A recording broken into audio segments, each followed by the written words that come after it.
Hello beautiful people, it's Sindafam. Welcome to the channel. Today we're gonna be checking this video from the year of Tatum. Let's check it out.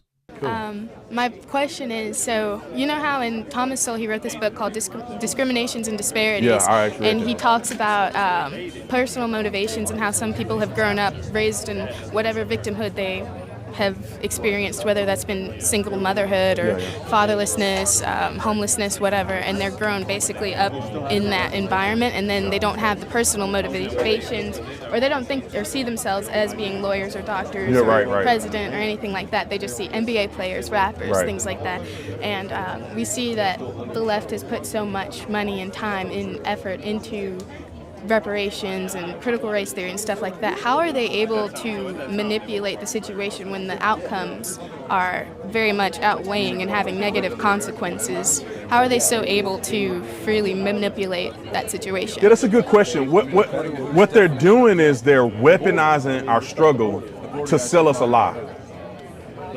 Instead of saying, we know that America have unduly put black people through a certain struggle, let us empower you to empower yourself, not sit here and let us hand you something.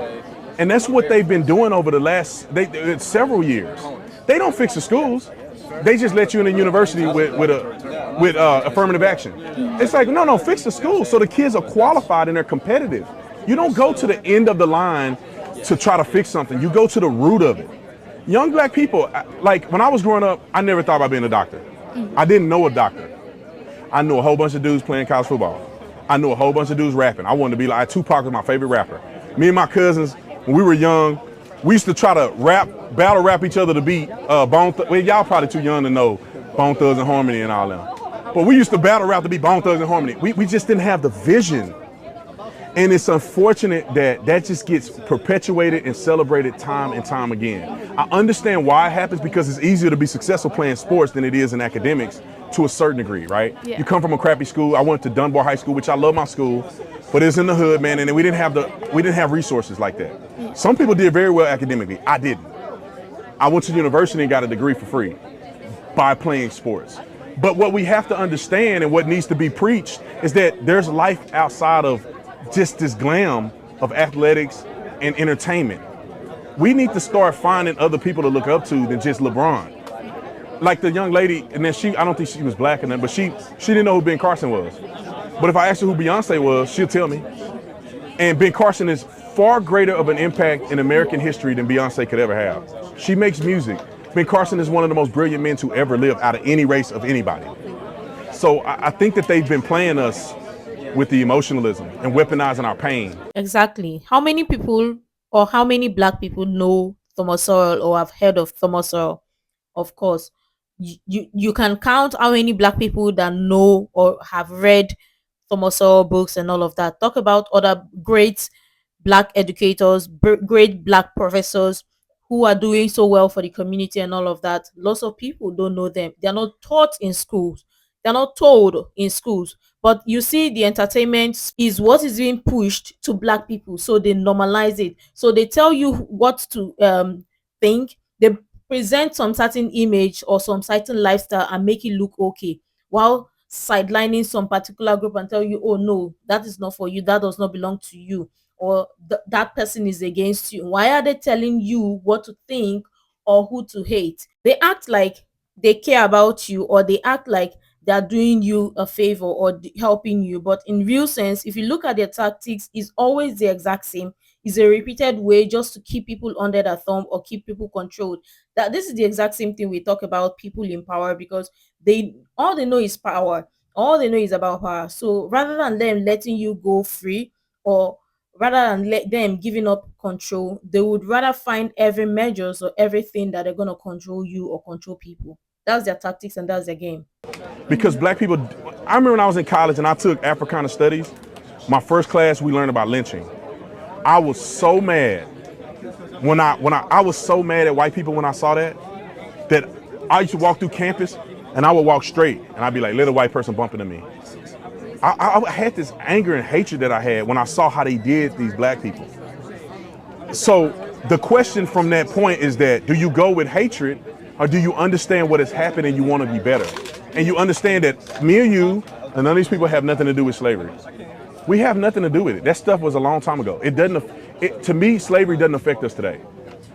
Only in understanding how it happened and not repeating it, but it don't affect us today. There's nothing stopping me from being on the university full of white people. How am I any different than a white person? Let me tell you this. I want to say this. When people say that black people had a disadvantage in America, and they explore this idea or they exacerbate this idea of white privilege, they're essentially saying black people aren't better or aren't the same as white people. They're saying that black people are less than white people. Because right now, every black person on this campus should understand that there's nothing that a white person can do that you can't do. And if you don't feel that way, you've been tricked. I went to University in New Jersey. Look at this woman still talking. Can you be respectful? Why don't you come to the mic? You're disrespecting another sister. All you're doing is disrespecting everybody that's coming to the mic. Let me move on. Let me move on. Because you're drawing attention to you. You're in my ear. You're in my ear. Really? This is the attention you want? I don't think nothing. I just want you to stop or come to the mic. It's just simple, man. See, this is the difference. You can't have a mentality like this. This is how people fail in life to a certain degree. You got to have decorum, even if you disagree with somebody. You got to have a level of decorum. But anyway, let me move on to the next question. You have a next question? Exactly. And thank you, the officer Tatum, because obviously they promote or normalize ratchet behavior and make it seem or look okay. Slavery, the essence of learning slavery and learning about history is so that you know where you came from or you know how things operated back then and make sure it is not repeated. But obviously they tell you a portion size of history or tell you the side of history and tell you, oh, this is what was done. So you breed so much hatred towards some particular group of people. What exactly were we told as an African? We were told that the white man came to Africa and stole from Africa, kidnapped our people and took them to their land. That was exactly what we were told. And up until people started learning other sides of history, then they realized that it was a transactional thing. The white man did not come to no village to kidnap anybody or to steal anybody from anybody, but it was all a lie. Exactly. But they tell you this side or they tell you a particular side and tell you who to hate. And as long as you don't share the exact same views or opinion as them, then they come for you or they attack you or they see you, they start naming you names. So why are they telling you who to hate? Why are they telling you that why do they want people to think the exact same? People cannot think the exact same, but obviously they want people to think alike and have a common enemy. So that what will happen? That's basically it. But Okay. yeah, especially, I think that people take it because every single ethnicity in America has had a history of coming into the United States. You know, like the Italians came and they were discriminated against. Irish people came, they were discriminated against. I think that black people's integration into society was more recent in years as far as segregation goes. I know we were slaves and stuff like that, but when they were supposed to be accepted as people, it was entirely different as opposed to that. But it's just crazy. No, I think I agree. You made a really good point, and I think that everybody should understand this. She had made mention that the integration of black people is much different, right? If you look at the Hispanic people that have come into this country, the integration is different. They come through immigration or they illegally come into this country, whichever way they do it. They didn't have to go through slavery, Jim Crow, and all the other stuff. So that's a valiant point, that black people did have a challenging position to be integrated into America. Is much difficult. But I think through the adversity and difficulty, black people have become much better than they would have if it was no adversity. And if you take advantage of it, you will be great. There's nobody has done anything great without adversity. Nobody. And I feel like black people that are successful have taken adversity and they've maximized. They've taken that idea of saying, well, you can't come into this restaurant, to saying, you know what, I'm gonna open my own restaurant and I'm gonna change this thing. My dad, that's why having a father is important. My dad, I remember he was on a fire department. He started when he was 19. My dad is almost, almost 60. Started when he was 19. He said there was discrimination on the fire department when he first started. Like some white guys and then black guys, they didn't really get along. What did my dad do? Did he tuck his tail between his legs? Did he go cry and want to get Al Sharpton to get involved? My dad said, you know what? They better watch how they treat me because one day they'll be working for me.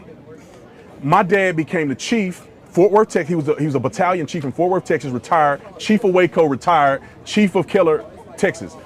And he's going to retire from there. You don't need to allow adversity to make you crumble like a coward.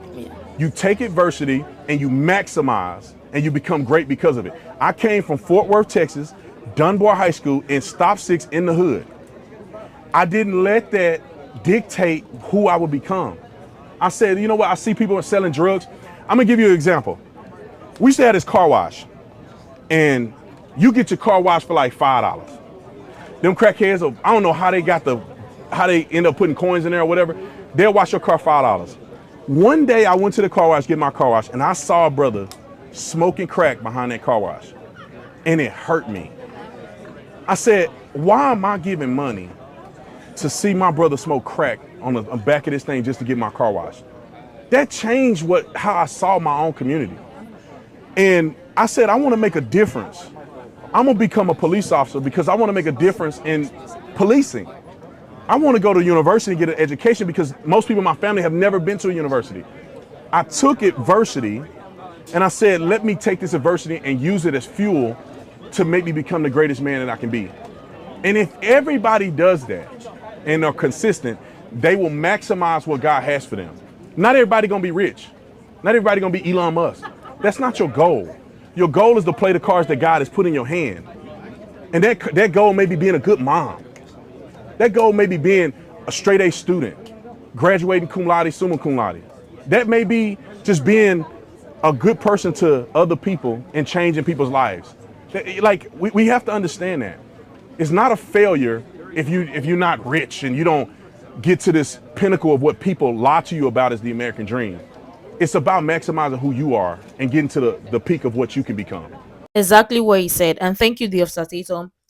Just wish people could come together, especially black people, could come together collectively, the exact same way they are making you as a black person to have common enemy, to be treated the exact same and tell you what to think. I wish black people would come together collectively, work together to build the community, to build themselves, because obviously you need it. It is needed. And that is what they don't want. They don't want black people to come together. They don't want unity. They want you to stay divided. And I wish lots of people would understand this or understand the tactics and start making a positive change to the community or positively or make a positive impact.